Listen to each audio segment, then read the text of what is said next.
नमस्कार दोस्तों, मैं हूं केदार विश्वकर्मा। स्वागत है आपका विश्वकर्मा वॉइस में। वर्ष 2011 में भ्रष्टाचार के खिलाफ समाजवादी अन्ना का आंदोलन राख में दबी आग साबित हो रहा था।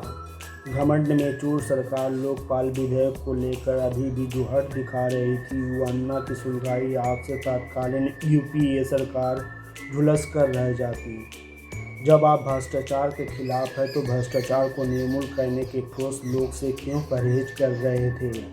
जन लोकपाल विधेयक की जिस मांग को लेकर अन्ना ने आवाज़ बुलंद करके देश को ही नहीं विश्वव्यापी बना दिया था, लोकतंत्र की इस आवाज़ को क्यों सरकार तानाशाही का मुखौटा लगाकर देखने की ज़रूरत महसूस कर रही थी, जबकि यह आवाज़ अब जनता जनार्दन की आवाज़ बनकर व्यवस्था में समग्र परिवर्तन के संघर्ष में तब्दील होती दिखाई देने लगी थी। 1968 के बाद संसद में 9 बार पेश हुआ लोकपाल बिल, बार बार इस बिल पर मुहर लगने में तत्कालीन यूपीए सरकार ने लापरवाही दिखाई। अगर यह बिल प्रारंभ से ही पास हो जाता तो भ्रष्टाचार के माध्यम से कमाई गई काले धन पर रोक लगाया जा सकता था। आने वाले समय में बोफोर्स घोटाला, 2G स्पेक्ट्रम घोटाला, कॉमनवेल्थ घोटाला, कोयला घोटाला और कितने अनगिनत घोटाले हुए पर कुछ हद तक लगाम लगाया जा सकता था। माफ़ी चाहते हैं कुछ समय के लिए।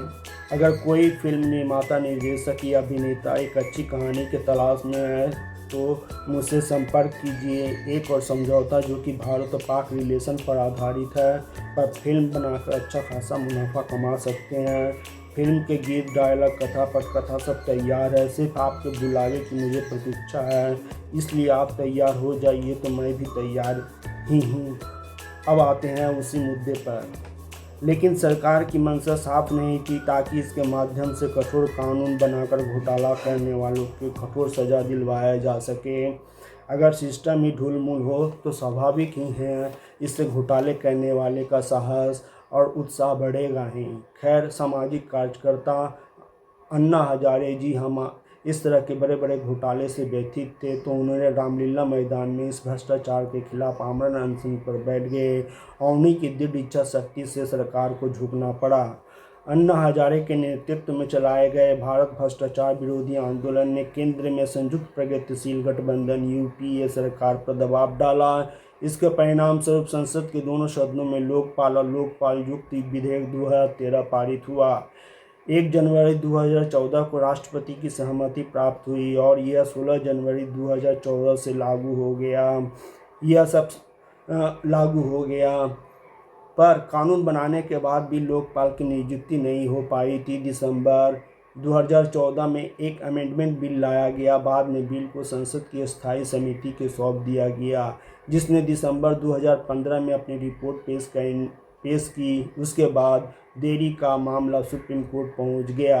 एनडीए सरकार ने शुरुआत में कहा कि सिलेक्शन कमेटी का गठन नहीं हो सकता क्योंकि नेता प्रतिपक्ष कोई नहीं है। 2017 में सुप्रीम कोर्ट ने कहा कि सिलेक्शन कमेटी में एक सदस्य कम है, लेकिन इससे लोकपाल और सदस्यों का चयन नहीं रुक सकता। इसके बाद भी केंद्र सरकार ने लोकपाल की नियुक्ति नहीं की, जिसके बाद सुप्रीम कोर्ट ने 23 फरवरी 2018 को फिर केंद्र से इस बारे में पूछा गया। मार्च 2019 में देश के पहले लोकपाल के रूप में न्यायमूर्ति पिनाकी चंद्र घोष की नियुक्ति हुई। इसके बाद संस्था ने केंद्रीय स्तर पर काम करना शुरू किया। यह सबसे पहले 1809 में स्वीडन में लोकपाल संस्था का आधिकारिक रूप से उद्घाटन किया गया था। इसके बाद में न्यूजीलैंड, नॉर्वे, ब्रिटेन ने इसे अपनाया। इसे के फलस्वरूप स्वीडन, न्यूजीलैंड, नॉर्वे जैसे देशों में भ्रष्टाचार में अंकुश लगा पाए हैं और नॉर्वे, फिनलैंड जैसे देश वैश्विक भ्रष्टाचार विरोध इंडेक्स में लगातार कई वर्षों से पहले पायदान पर स्थान बनाए हुए हैं। लगातार जन जन की है ये भी पुकार, बार बार और लगातार। देश को साफ करो, दूर करो अब भ्रष्टाचार। देश को साफ करो, दूर करो अब भ्रष्टाचार। लोकपाल लोकपाल। लोकपाल एक बहुसदस्यीय निकाय है जिसमें एक अध्यक्ष और अधिकतम 8 सदस्य होते हैं। लोकपाल के अध्यक्ष या तो भारत के पूर्व मुख्य न्यायाधीश या सर्वोच्च न्यायालय के पूर्व न्यायाधीश होना चाहिए, जिनकी सत्यनिष्ठा त्रुटिहीन हो और असाधारण क्षमता हो, और जिन्हें भ्रष्टाचार विरोधी नीति, लोक प्रशासन, सतर्कता, कानून और प्रबंधन से संबंधित मामलों में कम से कम 25 वर्षों का विशेष ज्ञान और विशेषज्ञता हो। इन्हें सीबीआई की निगरानी करने और उसे निर्देश देने का अधिकार प्राप्त है। लोकपाल की जांच शाखा को दीवानी न्यायालय की शक्तियाँ प्रदान की गई है। इनके पास संपत्ति, आय और प्राप्तियों को जब्त करने की शक्तियाँ हैं।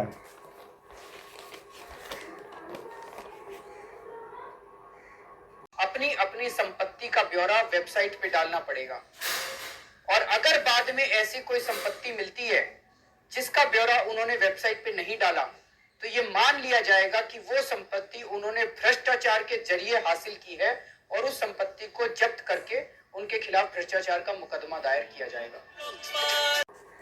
लोकपाल बिल 2013 आने के बाद भारत में उच्च स्तर पर भ्रष्टाचार के खिलाफ एक कानूनी संस्था तो बनी है, लेकिन इसका असर सीमित रहा है। भ्रष्टाचार पर पूरी तरह लगाम नहीं लग सकी है, क्योंकि इस संस्था के बाद प्रस्ताव, संसाधन, स्वतंत्र जांच दल और कानूनी स्पष्टता की कमी जैसी व्यवहारिक चुनौतियां हैं। पिछले कुछ वर्षों में लोकपाल के पास हजारों शिकायतें आईं, लेकिन बहुत कम मामलों में ही गंभीर जांच के आदेश दिए गए या सजा हो पाई है। लोकपाल की अपनी जांच और अभियोजन विंग पूरी तरह मजबूत और स्वतंत्र रूप से कार्य करने के लिए संघर्ष कर रही है। कई राज्यों में आज भी लोकायुक्त का गठन नहीं हुआ है या वे कमज़ोर स्थिति में हैं। इस तरह इस भ्रष्टाचार की शुरुआत हर राज्य में दिखाई पड़ना शुरू हो चुका था। मध्य प्रदेश में जल संसाधन विभाग के सहायक मंत्री 15,000 करोड़ की अवैध संपत्ति का मालिक निकला। इसी तरह शाजापुर का एक डिप्टी कलेक्टर रहे हुकुमचंद सोनी के पास आज से 15 वर्ष पहले लगभग 2,075 करोड़ रुपये का बेनामी संपत्ति मिली। इसी तरह उड़ीसा के एक चपरासी रहे भाग्यधर दास से अवैध रूप से 2 करोड़ रुपये की संपत्ति मिली। कहने का अर्थ नेताशाही से नौकरशाही सभी भ्रष्टाचार में मस्त है। कटु सत्य तो यह है कि हम भ्रष्टाचार से लड़ना कम, दिखावा करना ज़्यादा चाहते हैं। हमारे पड़ोसी देश चीन ने अपने फौलादी इरादों से पूरे विश्व में भ्रष्टाचारियों को फांसी की सज़ा दे अपने नेक नियत और भ्रष्टाचारियों के चट्टानी इरादों से अवगत करा दिया है। साथ ही भारत समेत पूरे विश्व में जता दिया है कि भ्रष्टाचार एक लाइलाज बीमारी नहीं है। चीन शायद पहला देश होगा जिसने अपने देश से अपने 2 पूर्व उप महापौरों को फांसी की सज़ा दी होगी, वो भी 2-3 साल के कम समय में ही फांसी के तख्त पर पहुंचा दिया। और हमारा देश अभी भ्रष्टाचार पर विवश और लाचार है। अभी भी हमारे बड़े बड़े नेता नौकरशाह भ्रष्टाचार में लिप्त है। खुद राहुल गांधी पर आय से अधिक संपत्ति, नेशनल हेराल्ड मामले, दोहरी नागरिकता के मामले पर सरकार चुप्पी साधे हुए है। लोहा गर्म है, पर सरकार अभी भी हथौड़ा चलाने से हिचकिचा रही है। आखिर कब तक चलेगा यह सिलसिला? शायद हमारे देश में कभी नहीं। जय हिंद, वंदे मातरम। अगर वीडियो पसंद आया हो तो इसे लाइक, शेयर, सब्सक्राइब कर दीजिएगा और कमेंट करना ना भूलिएगा।